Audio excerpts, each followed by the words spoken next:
ॐ माप्याय स्वसमे ऋते विश्वतः सोमवृष्णियं भवावाजस्वसङ्गते क्षीरेण स्नपयामि अभिषिक्वडि ॐ स्वा अभिषिक्वडि स्वाधिष्ठयामधिष्ठया भवस्वसोम धारया इन्द्राय पातवे सुतः रक्षोहा विश्वचर्षनिरभियो निमयो हतं दृणासदस्तमासदतो वरिकुत्वा वरिवोधातमो भवमं निष्ठो रुद्रहन्तमः परशिराधो मघोना अभ्यर्षमहानां देवानां प्रीतिमन्धसा अभिवाजमुतश्रवाः स्वामिच्छा चरामसि तदिदर्थं दिवे दिवे इन्दोत्वेन आशसाः ॐ सद्यो जातं प्रपद्यामि सद्यो जाताय वै नमो नमः भवे भवेनासि भवे भवस्वमः भवोद्भवाय नमः ॐ दधिक्राव्नो अकारिषं जिष्णोरस्वस्य वाजिनः सुरभिनो मुखात्तरत्प्रण आयोः गतारिषत् दध्नास्नपयामि वामदेवाय नमो ज्येष्ठाय नमः श्रेष्ठाय नमो रुद्राय नमः कालाय नमः कलविकरणाय नमो बलविकरणाय नमो बलाय नमो बलप्रमथनाय नमः सर्वभूतगमनाय नमो मनोन्मनाय नमः ॐ मापोहिष्टामयो भुवस्तानवूर्जे ददातन महेरणाय चक्षसे यो वशिवतमोरसस्तस्य भाजयते हनः उषशीरिव मातरः तस्मादङ्गमामवो यक्षयाय जिन्वथ आपो जनयता जनः दधिस्नानानन्तरे शुद्धोदकास्नानं सौसि देवो वस्सवितोत्पुनः त्वच्छिद्रेण पवित्रेण वसो यस्य रश्मिभिः आद्येन स्नपयामि अघोरेभ्योऽतघोरेभ्यो घोरघोरतरेभ्यः सर्वेभ्यो नमस्ते अस्तु रुद्ररूपेभ्यः आद्यस्नानानन्तरं शुद्धोदकास्नानं समर्पयामि मधुवातादतायते मधुक्षरन्ति सिन्धवः माध्वीर्नः सन्तोषधीः मधुनक्तमुतोषसि मधुवत्पार्थिवं रजाः मधुद्योरस्तु नः पिता मधुमान्नो वनस्पतिर्मधुमान्नस्तु सूर्यः माध्वीर्गावो भवन्तु नः तत्पुरुषाय विद्महे महादेवाय धीमहि तन्नो रुद्रः प्रचोदयात् मधुस्नानानन्तरे शुद्धोदकास्नानं समर्पयामि स्वादुपवस्व दिव्याय जिन्वञ्चाकु स्वाधुरिन्द्राय सुहवे स्वाधुर्मित्राय वरुणाय वायुवे बृहस्पतये मधुमाङ्गदाभ्यः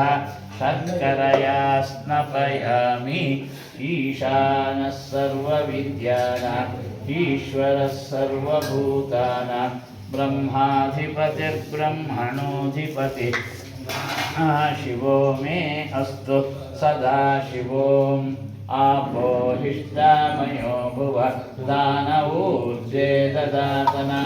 महेरणाय चक्षसे यो वशिवतमोरसस्तस्य भाजयते शनः उषतीरिव मातरः तस्मादङ्गमामवो यस्य क्षयाय जिन्वथ आपो जनयथा जनः फलपञ्चामृतस्नानानन्तरे शुद्धोदकास्नानं समर्पयामि ओषधयः संवदन्ते सोमेन सह राज्ञा यस्मै कृणोति ब्राह्मणः तं राजन् पारयामसि आमलोदकास्नानं समर्पयामि गन्धद्वारान्दुरादर्शान् नित्यपुष्टाङ्करीषिणीम् ईश्वरीं सर्वभूतानां तामिहोपक्वये श्रियं दिव्यपरिमलगन्धोदकास्नानं समर्पयामि योपां पुष्पं वेद पुष्पवान् प्रजावान् पशुमान् भवति चन्द्रमा पामपां पुष्पं पुष्पवान् प्रजावान् पशुमान् भवति पुष्पोदकास्नानं समर्पयामि काण्डात् काण्डात् प्ररोहन्ति परुषः परि एवानो दूर्वे प्रतनुसहस्रेण शतेन च दूर्वोदकास्नानं समर्पयामि इदं विष्णुर्विचक्रमेत्रेह निदधे पदं समूढमस्य वां सुरे दूर्वोदकास्नानं समर्पयामि सहि रत्नानि दाशुषे सुवाचिसविता भगाः तं भागं चित्रमीमहे सुवर्णोदकास्नानं समर्पयामि नमो बिल्विने च कवचिने च नमः श्रुताय च श्रुतसेनाय च बिल्वपडि बिल्वोदकास्नानं समर्पयामि ओषधयः संवदन्ते सोमेन सह राज्ञा यस्मै कृणोति ब्राह्मणः तं राजन् पारयामि आमलोदकास्नानं कत्री ಒಳಗಿಟ್ರಾ ಇಲ್ಲ आमलोदकास्नानं समर्पयामि आपोहिष्टामयो भुवत्तानवूर्जे ददातन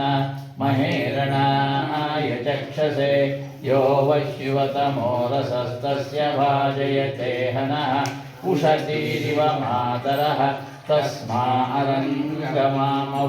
यस्य क्षयाय जिन्वथ आपो जनयथा जनः फलपञ्चामृतस्नानानन्तरे शुद्धोदकास्नानं समर्पयामि स्वाधिष्ठया मधिष्ठया पवस्व सोम धारय इन्द्राय पादवे सुतः रक्षोहा विश्वचर्षनिरभियो निमयो हतं तृणासदस्तमासदतो वरिवोधातमो भवमं हिष्ट रुद्रहन्तमः पर्षिराधो मघोनाम् अभ्यर्षमहानां देवानां भीतिमन्धस अभिवादमुदश्रवाः त्वामिच्छाचरामसि तदिदर्थं दिवे दिवे